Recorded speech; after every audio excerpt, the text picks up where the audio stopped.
بسم اللہ الرحمن الرحیم رب اشرح لی صدری ویسر لی امری واحلل عقدۃ من لسانی یفقہوا قولی۔ الحمد للہ الذی لا مانع لحکمہ ولا ناقض لقضائہ والصلاۃ والسلام علی سید انبیائہ وسند اولیائہ واحبابہ المعارضین لاعدائہ، اما بعد فاعوذ باللہ من الشیطان الرجیم، بسم اللہ الرحمن الرحیم۔ وَأَذِّن فِي النَّاسِ بِالْحَجِّ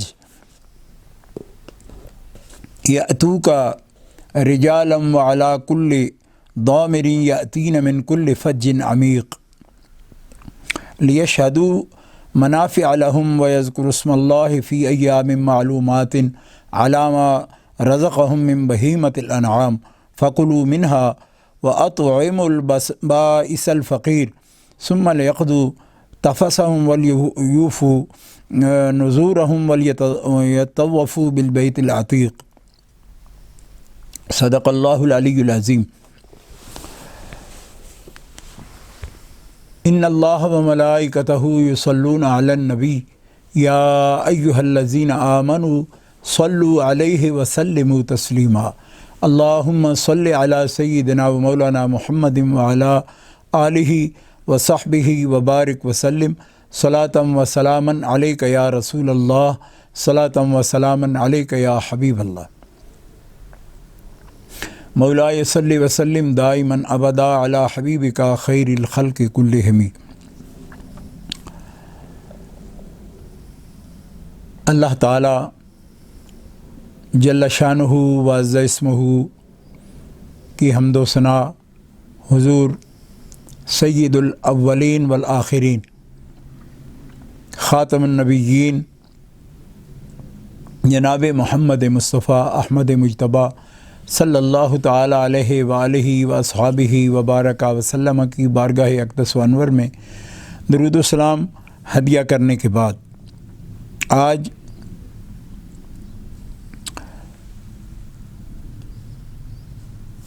ماہ ذوالحجہ کی حج کی تاریخیں ہیں اور ہم آپ کی خدمت میں 4 یار ٹی وی کی وساطت سے حاضر ہیں اور اسلام کی اس مقدس عبادت اور جو خالصتاً للہ ہے، اللہ رب العزت جل وعلا کے لیے، اس کے گھر کی زیارت حاضری کی نیت سے قصد کرنا اور مخصوص ایام میں مخصوص افعال کے ساتھ اور اس کے قواعد اور شروط کے ساتھ اس کو بجا لانا، یہ ہے حج۔ حج کے بارے میں اہل اسلام بخوبی جانتے ہیں کہ اسلام کی جو بیسک ایک فاؤنڈیشن ہے، اس کے جو پلرز ہیں ان میں سے ایک پلر، ایک بنیاد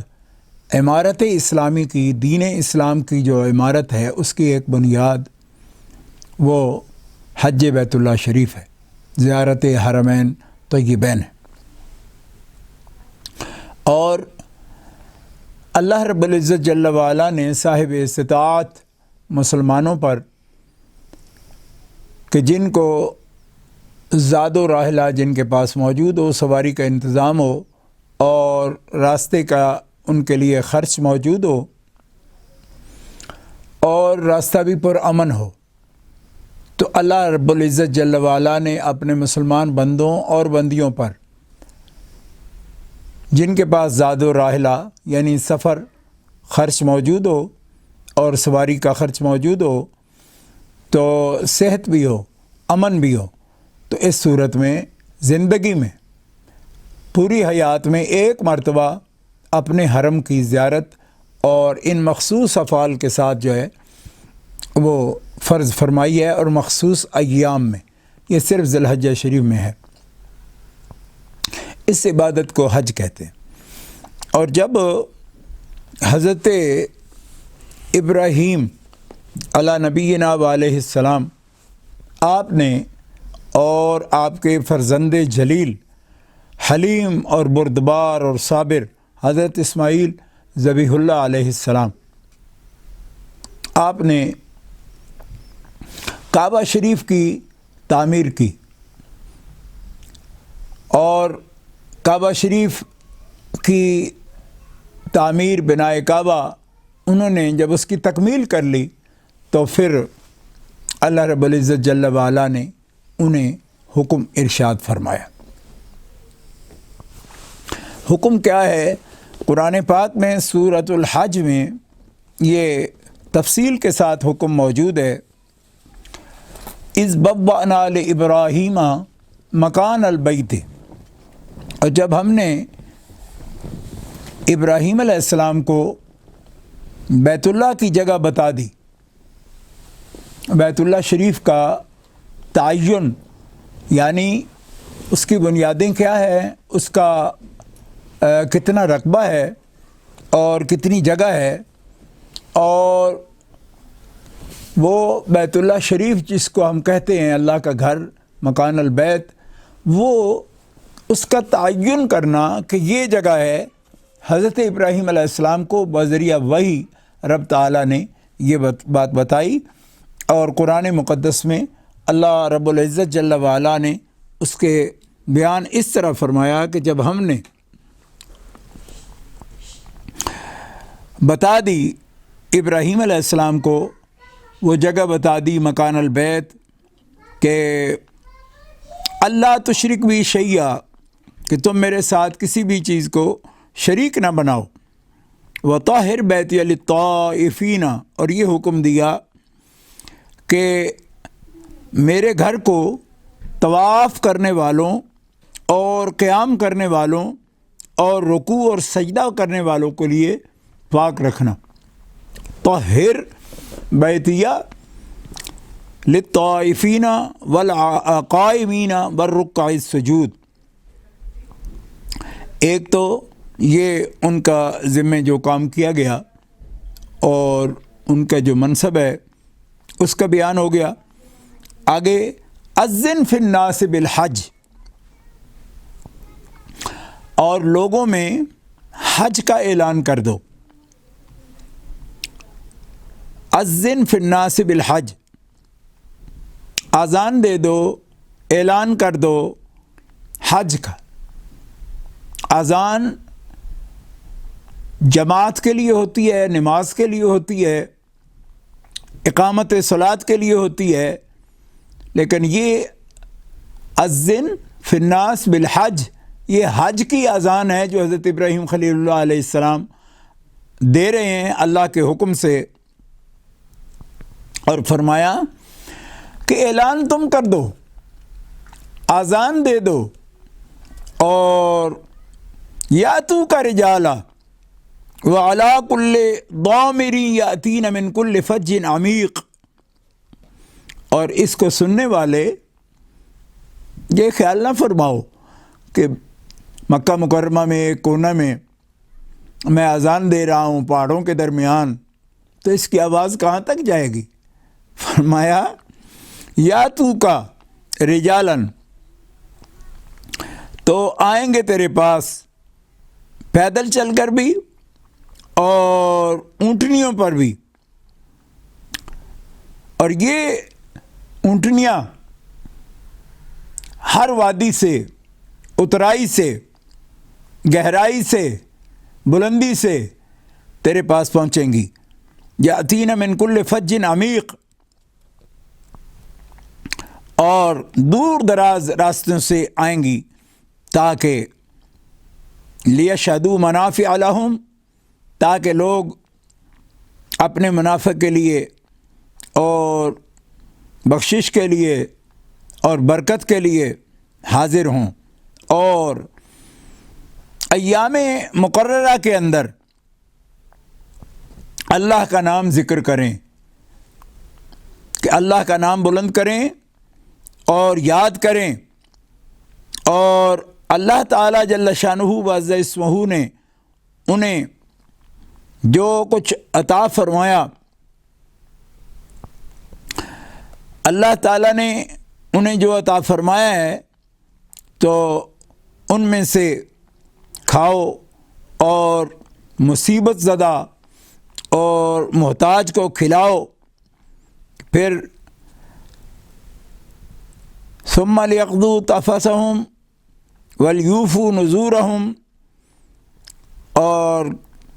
محتاجوں کو کھلاؤ، خود کھاؤ، اور مصیبت زدہ کو کھلاؤ، پھر اپنے میل کچیل کو دور کرو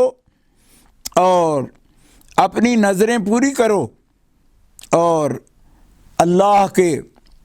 گھر کا طواف کرو۔ اس لیے لوگوں کو اس کی دعوت دو۔ سورۃ الحج کی ان آیات کریمہ میں اس آذان حج کا ذکر ہے جو حضرت ابراہیم علیہ السلام کو حکم دیا گیا، اور اس کی تفسیر میں مفسرین کرام نے بڑی تفصیل کے ساتھ ان تمام واقعات کا ذکر کیا ہے کہ اللہ رب العزت جل وعلا کے حکم کے مطابق اسلام جس کا حکم دیا گیا دین اسلام میں حج کا، تو حج دین اسلام کے جو پلرز ہیں اور ستون ہیں، ان میں سے ایک ستون کا نام، یعنی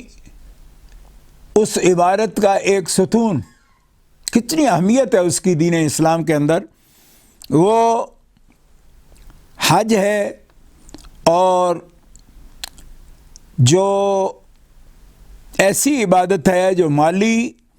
اور بدنی عبادت کا مجموعہ ہے۔ اسلام کے نظام عبادت میں اس سے بہت بنیادی اہمیت حاصل ہے۔ اللہ تعالیٰ نے جب حضرت ابراہیم خلیل اللہ علیہ السلام کو حکم دیا کہ آپ اس کا اعلان کریں،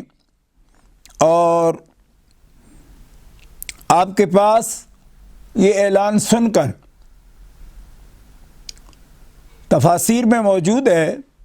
کہ حضرت ابراہیم خلیل اللہ علیہ السلام نے مقام ابراہیم پر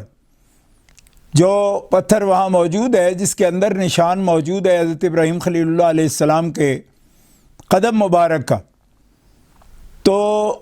مقام ابراہیم پر آپ کھڑے ہوئے، اور اللہ تعالیٰ جل شانہ و عز اسمہ نے اپنی قدرت سے اس پتھر کو جبل ابو قبیس کے برابر بلندی عطا فرمائی۔ وہاں سے کھڑے ہو کر حضرت ابراہیم علیہ السلام نے حج کا اعلان کیا۔ تو اللہ رب العزت جل وعلا نے اس آواز کو کہاں تک پہنچایا؟ بحر و بر میں حضرت ابراہیم علیہ السلام کی آواز گونجی، اور احادیث صحیحہ میں ابھی میں ذکر کروں گا انشاءاللہ کہ یہ آواز حضرت ابراہیم علیہ السلام کی آواز 18,000 عالم میں گونجی ہے، بحر و بر میں، ہر جگہ، فضاؤں میں، ہواؤں میں، اور خشکی میں، تری میں، دشت و جبل میں، صحرا میں، ہر جگہ یہ آواز گونجی، حتیٰ کہ جتنے بھی زندہ موجود ہیں، ان کے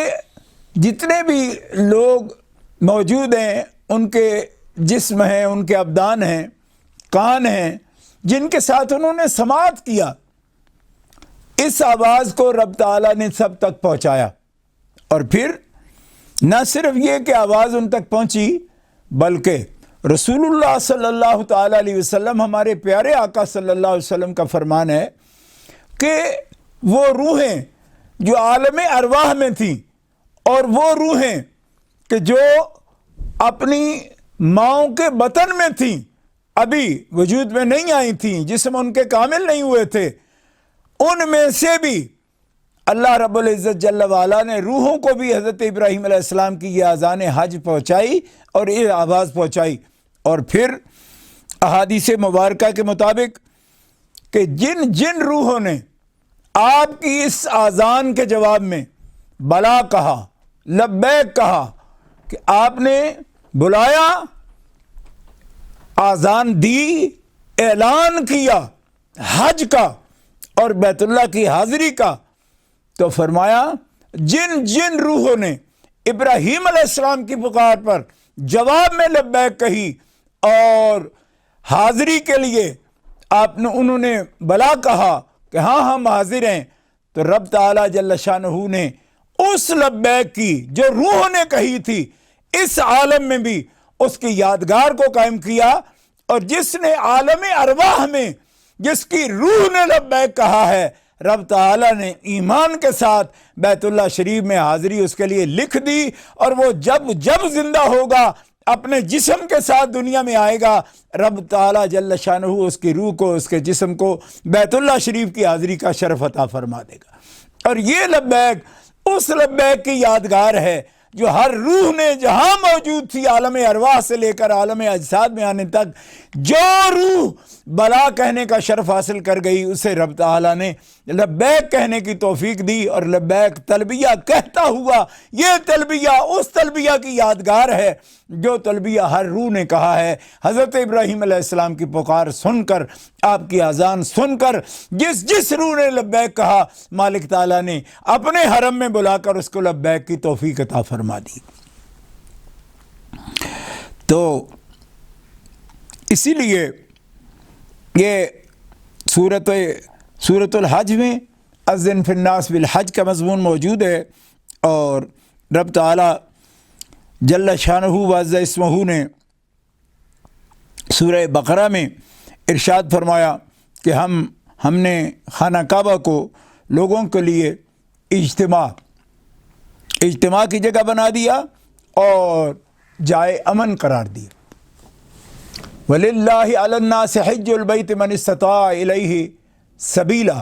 وَمَنْ كَفَرَ فَإِنَّ اللَّهَ غَنِيٌّ عَنِ الْعَالَمِينَ۔ اور دوسرے مقام پر اللہ تعالیٰ جل شانہ وعز اسمہ کا ارشاد ہے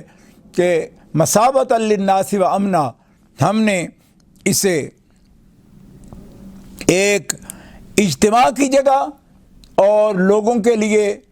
ایک نقطہ اتحاد اور نقطہ وحدت بنا دیا اور امن کی جگہ بنا دیا۔ اللہ رب العزت جل وعلا اس کو جو مقام اجتماعیت کا عطا فرمایا،